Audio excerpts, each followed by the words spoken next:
உக்ரைனில் சிறார் மருத்துவமனை உட்பட பல இடங்களில் நடத்தப்பட்ட தாக்குதலில் குழந்தைகள் உட்பட 40க்கும் மேற்பட்டோரின் உயிர் பறிபோகியுள்ளது. ஆனால் இந்த தாக்குதலை மறுத்துள்ள ரஷ்யா உக்ரைன் ஏவுகணைகளே காரணம் என தெரிவித்துள்ளது. இதுகுறித்து கலந்துரையாடுவதற்காக பேராசிரியர் கிளாட்சன் சேவியர் நம்முடன் இணைகிறார். அவரிடம் பேசலாம். கிளாட்சன் சேவியர் சார், வணக்கம். இப்போ கடந்த 4 மாதங்கள் இல்லாத அளவுக்கு உக்ரைன் மீது ரஷ்யா இந்த தாக்குதல் நடத்தி இருக்கு. இது மிகப்பெரிய தாக்குதல். 46க்கும் மேற்பட்ட குழந்தைகள் இருந்திருக்கிறாங்க. குழந்தைகள் மருத்துவமனை மீது இந்த தாக்குதல் நடைபெற்றிருக்கு. ரஷ்யா அதுல மறுத்திருக்கு. உக்ரைனுடைய ஏவுகணையே தான் தாக்கி இருக்கு அப்படின்னு சொல்லியிருக்காங்க. முதற்கட்டமாக இதனை எப்படி பார்க்கறீங்க? உங்களுடைய முதற்கட்ட பார்வையை சொல்லுங்க. இந்த தாக்குதல்களானது கடந்த 2-3 நாட்களாக தொடர்ந்து நடந்து கொண்டிருக்கக்கூடிய தாக்குதல்கள். அப்போ உக்ரைன் மீதான தாக்குதல்கள் திடீர்னு அதிகமாகல. ஆனா இந்த தாக்குதலினுடைய தாக்கம் அதிகமாயிருக்குது. அப்படிதான் நம்ம இதை பார்க்கணும். முதலாவதாக உக்ரைன் மேல ரஷ்யா போர் தொடுப்போம், கண்டிப்பாக இந்த போர் இன்னும் உச்சத்துக்கு போகும், உக்கரத்துக்கு போகணும்னு சொல்லி புட்டின் ஒரு சில நாட்களுக்கு முன்னாடி அறிவித்திருந்தாரு. அதை ஒட்டிதான் இது நடக்குது.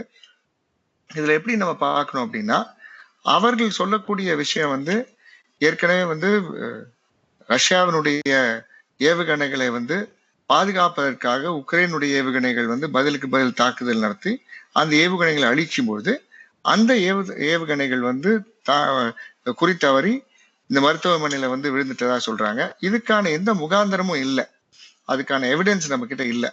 அந்த எவிடன்ஸ் இல்லாத பட்சத்துல இப்ப நம்ம என்ன பாக்குறோம்னா, ஏற்கனவே ரஷ்யா ஒரு மிகப்பெரிய தாக்குதல் நடத்துவோம், இந்த மாதிரி அழிப்புகளை நாங்க நடத்துவோம், நீங்க நேட்டோ பக்கத்துல இருந்து அந்த கையெழுத்துகள்ல இருந்து வெளியே வரல அப்படின்னா, அந்த இணைப்பு நேட்டோ நாடுகள்ல இருந்து உங்களுடைய இணைப்புகளை துண்டிச்சுக்கல அப்படின்னா கண்டிப்பாக இன்னும் மோசமா தான் ஆகும் அப்படின்னு சொல்லி புட்டின் சொல்லியிருந்தாரு. அதையொட்டிதான் இது நடக்கிறத நம்ம பாக்குறோம். ஆனா அப்பாவி மக்கள் இந்த மாதிரி பாதிக்கப்படுறது அப்படிங்கிறது ரொம்ப வருத்தமான ஒரு விஷயமா தான் இருக்கு. கிளாட்சன் சார், இப்போ நம்ம இந்த தாக்குதல் நடைபெற்ற காலகட்டத்தை நம்ம உற்று நோக்க வேண்டியதா இருக்கு. ஏன்னா ரஷ்யாவுக்கு சென்றிருக்கிறார் பிரதமர் நரேந்திர மோடி. அவர் இப்போ உக்ரைன் ரஷ்யா போர் தொடர்பாக, இந்த போரை முடிவுக்கு கொண்டு வருவது தொடர்பாக புதினோடு பேசுவதற்கான வாய்ப்பு இருக்கா? ஏன்னா ஐநாலையும் நம்மளுடைய இந்தியாவினுடைய நிலைப்பாடு என்னன்னு தெரியும். எந்த ஒரு ஸ்டேட்மெண்ட்டும் நம்ம கொடுக்கறதாவும் இல்லை, அதே போல வாக்கெடுப்புலையும் நம்ம பங்கு கொள்வது இல்லை. அதனை தாண்டி இப்போ பிரதமர் அங்க இருக்காரு அப்படிங்கும்போது அது உற்று நோக்க வேண்டிய விஷயமா இருக்கா? பிரதமர் இப்ப அங்க போயிருக்கிறது அப்படிங்கிறது ஒரு வியாபார நிமித்தமான ஒரு விஷயம். இது ஒரு அமைதி பேச்சுவார்த்தை நடத்துறதுக்காக கிடையாது. எந்த நாட்டிலையுமே 2 நாடுகள் சண்டை போட்டிருக்கும் போது 3வது நாட்டுக்காரர் அங்க விஜயம் செய்யும் பொழுது அல்லது பார்வையிட்டு வரும்பொழுது அவர்கள் இதை பத்தி பேச மாட்டாங்க. ஏப்பா நீங்க கொஞ்சம் அமைதியா இருந்து போலாம் அப்படின்னு சொல்றதுக்கான வாய்ப்பே கிடையாது. ஏன்னா இந்தியா இந்த அணிசேரா கொள்கையை ரொம்ப தெளிவா வச்சுட்டு இருக்கு. அதுபடிதான் அவங்க செஞ்சுக்கிட்டு இருக்காங்க. ஆனா இருந்த போதிலும் இந்தியாவுக்கு ஒரு பொறுப்பு இருக்கு. இந்த போரை முடிவு கொண்டு வரதுல இந்தியாவுக்கும் ஒரு மிகப்பெரிய பொறுப்பு இருக்கு. இதை பத்தி அவங்க பேசாம இருக்கலாம் நேரடியா. ஆனா இந்தியா ஒரு ஸ்டேட்மெண்ட் விடலாம், அமைதி பேச்சுவார்த்தைக்கான ஸ்டேட்மெண்ட் ஒன்று விடலாம், அல்லது ஒரு அறிக்கையின் மூலமாக அவர்கள் ஒரு வேண்டுகோள் விடலாம். அதுல எந்த தப்புமே கிடையாது. ஆனா அதை பண்ணுவாரா அப்படிங்கிறது மிக சந்தேகத்துக்குரிய ஒரு விஷயமா தான் இருக்கு. ஏன்னா ரஷ்யாவும் இந்தியாவும் நட்பு நாடுகளாக இருக்கிறோம். புதின் ஆகட்டும், ரஷ்ய அதிபர் புதின் ஆகட்டும், பிரதமர் நரேந்திர மோடி ஆகட்டும், இருவருக்கான நல்லுறவு குறித்தும் நமக்கு நன்றாக தெரியும். நண்பர்கள் அப்படின்ற அளவுல அவங்க இணக்கமாக இருக்கிறார்கள். அப்படிங்கும் போது ஒரு பயண திட்டம் அவங்க அரசு ரீதியாக அவர் போயிருந்தாலும் கூட இது போன்ற ஒரு டிசாஸ்டர் இங்க நடைபெற்று கொண்டிருக்கும் போது அதனை பேசுவது தானே சரியாக இருக்கும். பேசுவது சரியாக இருக்கும் அப்படிங்கும் போது இருந்தாலும் உறவு ரீதியான மிகப்பெரிய பாதிப்பை உண்டு பண்ணும் அப்படிங்கறதா இருக்கு. இப்போ எங்க வீட்டுல நான் எப்படி என் வீட்டை நடத்துறதுன்னு நீ சொல்ல தேவையில்லைன்னு சொல்லி எடுத்து எரிஞ்சு பேசுறதுக்கு வாய்ப்புகள் இருக்கு. ஒரு நண்பர்களுக்கு ஒரு நண்பர் அட்வைஸ் பண்றதுக்கும் வாய்ப்பு இருக்கு. ஆனா அந்த நண்பருக்கான நண்பர் அட்வைஸ் எடுத்துக்கூடிய நிலைமையிலையும் அவங்க இல்ல, சொல்லக்கூடிய நிலைமையிலையும் நம்ம இல்லை. டிப்ளமசி அந்த மாதிரி ஒர்க் ஆகாது. டிப்ளமசியில என்ன ஒர்க் ஆகும் அப்படின்னா, இது இருக்கிறது ட்ரேட் டிப்ளமசி. இது வார் டிப்ளமசி, பீஸ் டிப்ளமசி கிடையாது. ட்ரேட் டிப்ளமசி தான் இப்ப நடந்துகிட்டு இருக்குது. இப்ப உங்களுக்கு இருக்க எண்ணெய்களை நாங்க வாங்கணும், அல்லது உங்களுக்கு இருக்க கப்பல்களை எப்படி இந்தியாவுக்கு கொண்டு வர்றது, இந்த மாதிரியான பேச்சுவார்த்தைகளுக்கு தான் அங்க நடக்குமே தவிர, மற்றபடி ஒரு சுமூகமான பேச்சுவார்த்தைகள், உறவு ரீதியான நட்பு ரீதியான விஷயங்கள் இதெல்லாம் நடக்கும்.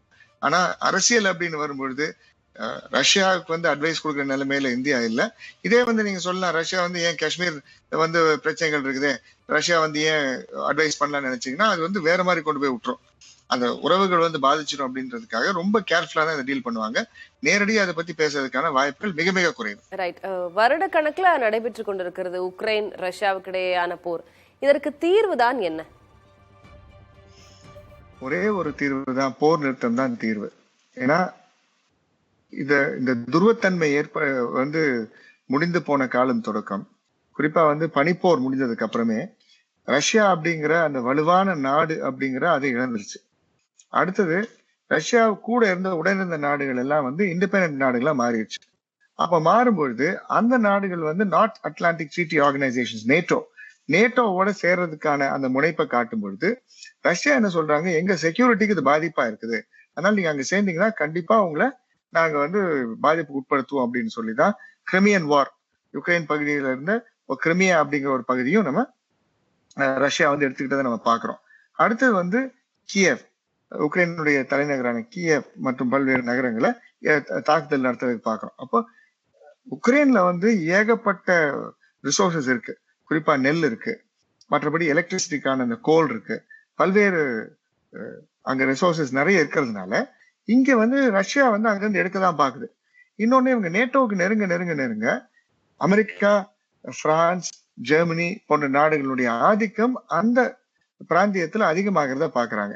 அப்போ ஒரு த்ரெட் பர்செப்ஷனை வந்து இன்க்ரீஸ் பண்றாங்க. இன்னொன்னு ரஷ்யா இருக்கக்கூடிய பொருளாதார சூழ்நிலையில ரஷ்யா வந்து இந்த போர் அப்படிங்கிறத ஒரு போர்ல இருந்து வெளிக்கொண்டு வர்றதுக்கான ஒரு வாய்ப்பா தான் பாக்குது. அப்ப தீர்வு அப்படின்னு கேட்கும் பொழுது தீர்வுங்கிறது போர் நிறுத்தம் தான் ஒரே தீர்வு. அப்போ ராஜாங்க ரீதியா நடந்தாலும் சரி அல்லது பொருளாதார ரீதியா நடந்தாலும் சரி, போர் நிறுத்தம் என்கிறது ஒரு இன்றியமையாத ஒரு விஷயம்.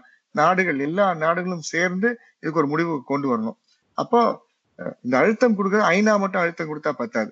பல்வேறு நாடுகள், இந்தியா போன்ற நாடுகளும் அழுத்தம் வந்து தானா கொடுத்துக்கிட்டு தான் வரணும்.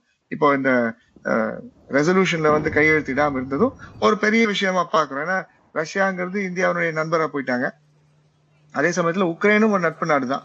இப்ப 2 பேரும் நமக்கு வேணும் அப்படிங்கும் போது யார் தவறு செய்யறாங்க இல்லைன்றத நமக்கு ஒரு சில பிரச்சனைகள் இருக்கு. ஆனா இருந்தாலும் இந்த நேரத்துல போர் அப்படிங்கறத கண்டிப்பா கண்டிக்க வேண்டிய ஒரு தருணத்துல நம்ம இருக்கோம். பாதிப்புகள் இருந்தாலும் அந்த பாதிப்புகளை வந்து நம்ம நல்ல நண்பருக்கு சொல்லக்கூடிய அந்த அட்வைஸா சொல்லி வர்றதுதான் ஒரு இப்ப இருக்கக்கூடிய பிரதமருடைய கடமையாவும் நான் பாக்குறேன். கிளாட்சன் சேவியர், நீங்க சொன்ன மாதிரி இரு நாடுகளுமே இந்தியாவுக்கு நட்பு நாடுகள் தான். நம்ம ரஷ்யாவையும் வணிக ரீதியிலான ஒரு சில விஷயங்கள்ல நம்பி இருக்கோம். அதே போல எண்ணெய் உள்ளிட்ட வளங்களுக்காக உக்ரைனையும் நம்ம சார்ந்திருக்கோம் அப்படின்னே நம்ம பார்க்கலாம். அந்த வகையில ஐநால இது தொடர்பான பிரச்சனை எழுப்பப்படும் போதெல்லாம் பேச்சுவார்த்தை ரீதியாக தான் இதுக்கு தீர்வு காணணும் அப்படின்னு வாக்கெடுப்புல இருந்து தள்ளி இருக்கிறது இந்தியா. தொடர்ந்து நம்ம இதே நிலைப்பாடு எடுக்க என்ன காரணம்? ஏதேனும் ஒரு பக்கம் கைமீறி போகும்போது ஏதேனும் ஒரு பக்கத்துக்கான சார்பு நம்ம எடுக்க வாய்ப்பு இல்லையா? இந்தியா இதுல அடுத்து என்ன பண்ணணும்? இந்தியா வந்து முன்னாடி சொன்ன மாதிரி ஒரு பக்க சார்பான முடிவை எடுக்கவே முடியாது. ஏன்னா இது அமெரிக்காவோட பிரச்சனையா இருந்தாலும் சரி, சைனாவோட பிரச்சனையா இருந்தாலும் சரி, ரஷ்யாவோட பிரச்சனையா இருந்தாலும் சரி, இந்த அணிசேரா கொள்கை அப்படிங்கிறது ரொம்ப தெளிவா எடுக்கப்பட்ட ஒரு கொள்கை. ஆனா அணிசேரா கொள்கையா இருந்தாலும் ஒரு பிரச்சனை போர் அப்படி நடக்கும் பொழுது அதை கண்டிக்கணும் அப்படிங்கிறது தான் நம்மளுடைய ஒரு மிக முக்கியமான ஒரு பங்கா இருக்கும். நம்ம வந்து ஒரு பீஸ்ஃபுல் நேபர் அல்லது ஒரு பீஸ்ஃபுல் ஃப்ரெண்ட் அப்படின்னு சொல்லும் பொழுது நம்ம ஒரு ஃப்ரெண்ட்லி அட்வைஸ் கொடுக்கலாம், அது எந்த தவறும் கிடையாது. ஆனா எப்படி நடத்தணும், என்ன பண்ணுன்றதுக்கு நம்ம சொல்ல முடியாது. இந்தியாவுக்கு வந்து மிகப்பெரிய பிரச்சனைகள் அதிகமா இருக்கு. ஏன்னா India Bangladesh, India Pakistan, India Nepal, India Myanmar, இந்த மாதிரி இந்தியாவுக்குள்ளே நிறைய பார்டர் இஷ்யூஸ் இருக்கு. குறிப்பா இந்தியா சைனா, இந்த மாதிரி பார்டர் இஷ்யூஸ் இருக்கு. இந்த மாதிரி பார்டர் இஷ்யூஸ் நமக்குள்ள இருக்கும் பொழுது நம்ம போய் அவங்களுடைய விவகாரத்துல மூக்கு நுழைச்சோம்னா அவங்க வந்து நம்ம விவகாரத்துல மூக்கு நுழைப்பாங்கன்னு சொல்லி ஒரு பயமும் ஒரு பதட்டமும் இருக்கு. அதனால இப்ப நம்ம எப்பவுமே என்ன பண்ணோம்னா டிப்ளமேட்டிக் ரிலேஷன்ஸ்ல ஒரு பட்டும் படாமவும் தொட்டும் தொடாமையும் தான் பேச வேண்டியதா இருக்கே தவிர நேரடியா நம்ம இறங்கி இது ஏப்பா வந்து ஒரு முடிவுக்கு கொண்டு வரக்கூடாதா அப்படின்னு வந்து சொல்ற நிலைமையில நம்ம இல்லை. ஆனா இந்தியா நம்ம என்ன பண்ணலாம்னா ஒரு டயலாக் ஃபோரம் உருவாக்கலாம். அது வந்து கண்டிப்பா செய்யலாம். ஒரு உக்ரைன் ரஷ்யா டயலாக் ஃபோரம் உண்டு பண்ணி இன்னும் சில நாடுகள், இணைந்த நாடுகளை சேர்த்து வச்சு பேச்சுவார்த்தைக்கு ஒரு ஒரு வழி கொண்டு வரதுக்கான வழி இருக்குது, அதுக்கான வாய்ப்பு இருக்கு. பேராசிரியர் அவர்கள் சொல்றதை வச்சு பார்க்கும்போது நம்மளுடைய நிலைப்பாடு இப்படியேதான் இருக்க போகுது. ராஜாங்க ரீதியாக பேச்சுவார்த்தைக்கு இனிஷியேட் பண்ணலாம் அப்படின்னு சொல்லியிருக்கீங்க. நன்றி திரு கிளாட்சன் சேவியர், எங்களோட இணைப்பில் வந்து பல்வேறு விஷயங்கள் குறித்து பகிர்ந்து கொண்டதற்கு.